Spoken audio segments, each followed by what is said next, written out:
Hey everyone, welcome in. Join us as we experience the tides and currents in the Bay of Fundy. This is Family Sailing Vlog, and you can subscribe to our channel on YouTube. Let's go. What are you looking at, Mike? Coast Guard ship. Oh, is it? Mm-hmm. What's it doing here? Tending buoys, search and rescue, training, you name it. They often do training out here. They have a helicopter on board. Oh, really? Yeah. Oh, there it is. They often do like night operations. They were out dropping parachute flares for a couple of hours this spring, overnight. Huh. Cool. Yeah, they coordinate with a cormorant helicopter, CH-140. I don't know, but they do training with those. It has a retractable hangar on board, that one, so they can land the helicopter on it, and the hangar extends over it to cover it up. Well, that sounds pretty cool. It is neat. Okay, goodbye to Pond Cove. Oh, it's far back behind us now. We are setting out on our Brier Island adventure. Okay, so what's the plan? I am recording my depth contours, as is my habit. That means getting to know the water? Well, yeah, I map survey everywhere I go. It's a community service, for one thing. Oh, it shares it publicly? It shares it on the community contours through the Garmin Active Captain interface. So Okay. Every acreage I go to, I survey completely. So anyone who's curious, if it's very well surveyed, odds are I've been there. And I always adjust for the current tide to chart datum, so you can rely on my depths. Anyway, yeah, so we're going to fight the current for a few minutes while we're getting out here, because we're on a making tide, which goes that way. Over there you can see the tide rips going across the shallow area between the Gull Rock over there and the mainland. So there's some chop. It's hard to see on camera, but I do see some chop. All the water getting sucked across at high speed, so I'm being pulled sideways now. Oh, lovely. But yeah, and there'll be more right when we get around this point. We'll start getting sucked that way. So right now, where is the tide going in terms of the Bay of Fundy? Because we're on the very north. It's going to the end, filling up the Bay of Fundy. So we're gonna get moved around the island. We're gonna get sucked north around the island until the tide changes in 2 hours, and then we'll get sucked back south again. Okay. So that's how you time a lap of Brier Island or Long Island or whatever. Making tide, you go that way. When the tide turns, you go the other way. Same with the Grand Passage here. You can only really get in on this side during making tide, so right now, and you can only really get in on the other side on the ebb tide. And it runs up to around 6 knots or so in the Grand Passage, a little faster in the Petite Passage. So since we didn't get the bigger engines, how do you think our current engines are gonna do with the bigger tide? Well, in a pinch, you could get in against most average full flow or ebb tides. Because we have twin 9.9 outboards? Yeah. If the current runs around 6 knots, I can do 7.5 or 8 if I really, really push it. So we can still make 2 knots against the current and use the eddies and stuff to your advantage. That's pretty you slow. You can probably get through as long as the wind isn't against you. If the wind is against you and the current's against you, there's no way.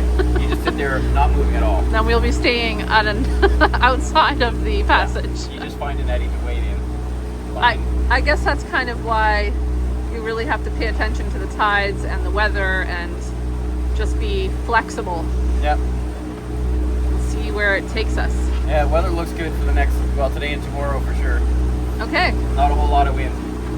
But you do have to be careful because it's hard to move out of one anchorage into another one if the timing is wrong. Okay. Because if I'm in Pond Cove here, you need to go around to the other side of the island.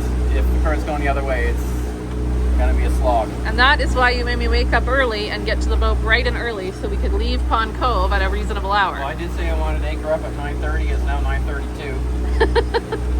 So we did well. Okay, good. All right, well, let's see what happens as we get on the tide around this corner. Yep. And we're gonna go past the lighthouse and see what else we can find. Exciting.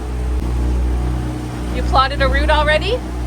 Yeah, I'd usually do 1 or 2 or 3 options. If I've got nothing to do in the evening, I'll just sit here and plot routes on my chart plotter for options. So when we were coming across St. Mary's Bay, I had like 4 different potential routes plotted in case wind and weather said we needed to go a different way. And you can just grab onto whichever route and go for it? on the fly so I don't have to think, oh, the conditions are suddenly terrible, I need to figure out where I can go safely. I've already got it all written down. So you've plotted out how many routes? Well, for today, I think I've just got 1 basic route around the island. And you call it the Lap of Brier Island? That's just what I labeled it. Lap of Brier Island. And then nice.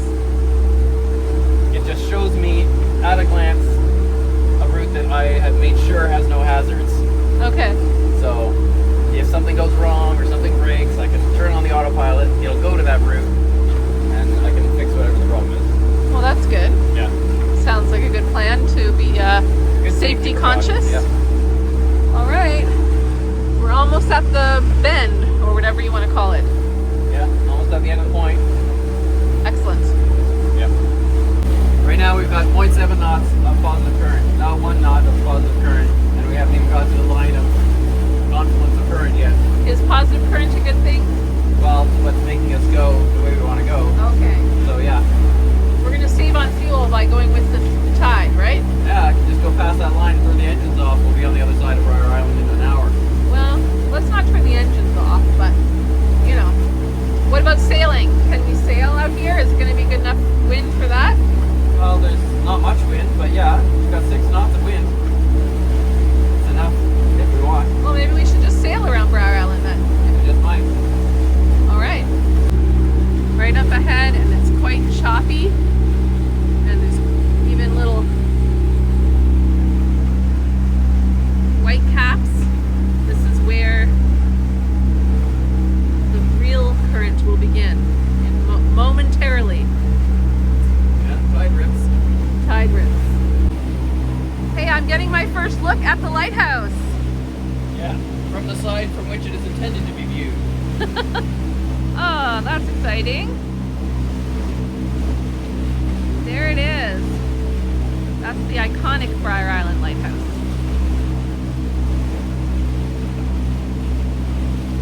And we are headed that way. The water here. Oh, the water is crazy here. Yeah. You're right.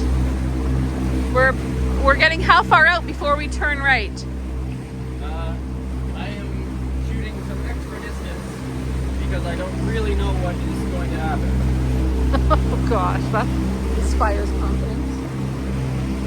No, it's such a beautiful day though. I'm ready to look for whales.